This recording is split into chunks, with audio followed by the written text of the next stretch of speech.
right, Coop predicts fights, 4K HD this time. I got the camera set up. I'm on my back deck, very unshaven. It's been a while since I got a haircut, but nonetheless, we got UFC 263, and then we got TikTokers versus YouTubers. I'm not going to go over that one, but if you guys like that whole celebrity boxing atmosphere, feel free to tune in. I think they're like charging $50.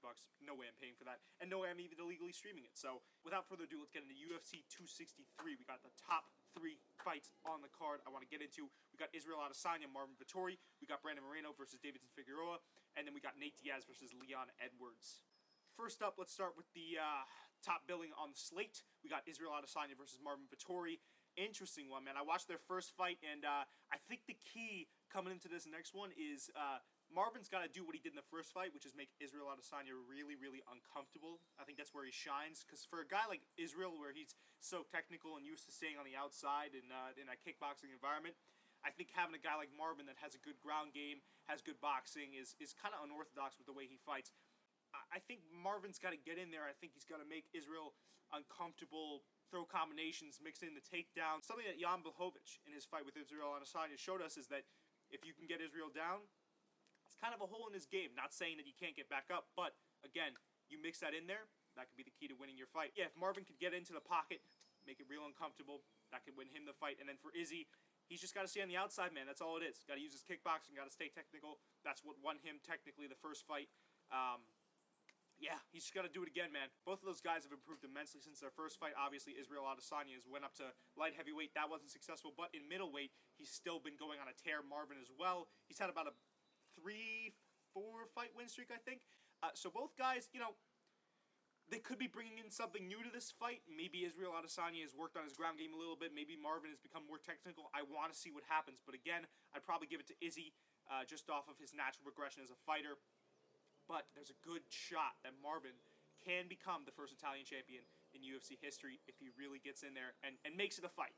That's what's going to win him this fight. Moving on, I love this fight. Deiveson Figueroa versus Brandon Moreno. I just watched, again, the first one on my computer, and bro, it's like 2 cars crashing together every time these guys meet in the middle. But man, look at that left hand. Maybe it was because there was no crowd, but I've never seen such a violent fight where 2 guys met in the middle, and it was so visceral.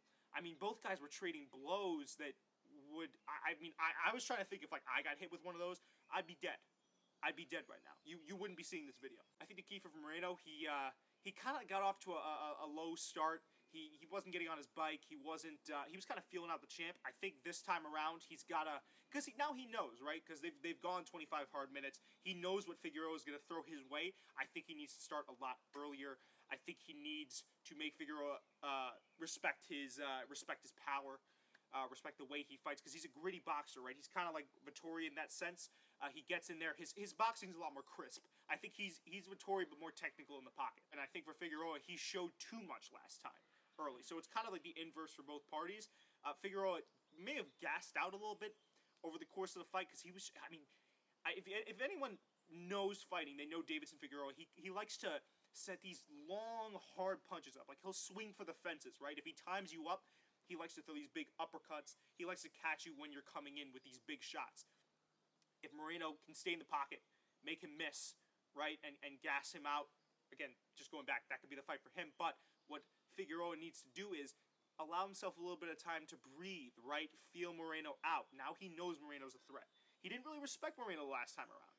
Moreno, if Deiveson's a smart fighter, Moreno has his respect. So I want to see Figueroa start off a little bit later now and just allow himself to ease into this fight and again, feel out the other guy.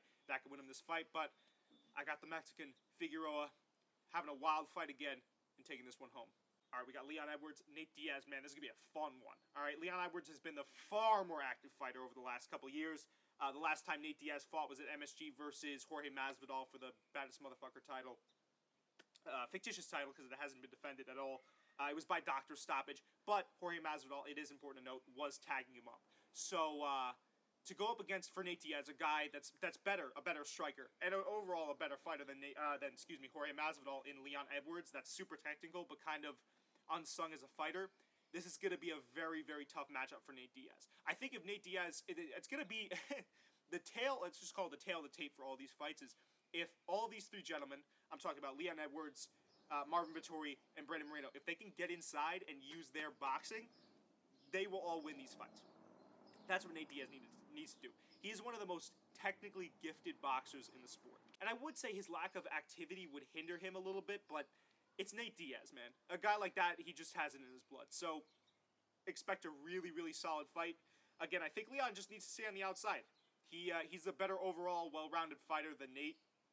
I think on the ground it might be a 50-50 toss-up, so let's just say maybe on the ground that's a toss-up, but on the feet, I think Leon gets that. He has a more extensive arsenal, so if he can use that, again, use his kicks, stay on the outside, Nate, I don't think would have a chance. I got to go Leon Edwards this time. I think this will be the fight that catapults Leon Edwards forward in his career, because up until this point, he hasn't really received his flowers as of yet, so that would be something that would be nice to see.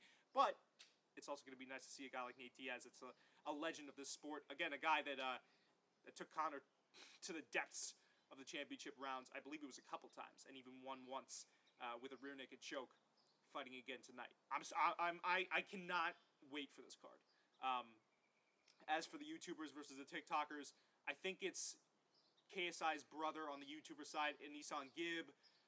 Who else? I know DDG's fighting tonight. Hilarious. I'm going to be rooting for him. He puts out good music. He was a YouTuber before. And then these TikTokers, Bryce Hall.